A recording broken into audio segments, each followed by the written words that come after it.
बच्चों, आज हम हंग्री बर्ड यानी भूखी चिड़िया की कहानी सुनेंगे।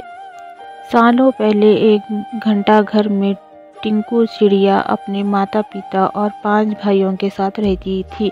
टिंकू चिड़िया छोटी सी थी, उसके पंख मुलायम थे। उसकी माँ ने उसे घंटाघर की ताल पर चहकाने सिखाया था। घंटाघर के पास ही एक घर था जिसमें पक्षियों से प्यार करने वाली एक महिला रहती थी। वे टिंकू चिड़िया और उसके परिवार के लिए रोज रोटी का टुकड़ा डालती थी। एक दिन वे बीमार पड़ गई और उसकी मौत हो गई। टिंकू चिड़िया और उसका पूरा परिवार उस औरत के खाने पर निर्भर था। अब उनके पास खाने के लिए कुछ नहीं था और ना ही वो अपने लिए खाना जुटाने के लिए कुछ करते हैं। एक दिन भूख से बेहाल होने पर टिंकू चिड़िया के पिता ने कीड़ों का शिकार करने का फैसला किया। काफ़ी मेहनत करने के बाद उन्हें 3 कीड़े मिले जो परिवार के लिए काफ़ी नहीं थे। वे 8 लोग थे, इसीलिए उन्होंने टिंकू और उनके छोटे भाइयों को खिलाने के लिए कीड़े साइड में रख दिए। इधर खाने की तलाश में भटक रही टिंकू, उसके भाई और उसकी माँ ने एक घर की खिड़की में चोंच मारी ताकि कुछ मिल जाए, लेकिन कुछ नहीं मिला। उल्टा घर के मालिक ने उन पर राख फेंक दी, जिससे तीनों बुरे रंग की हो गए।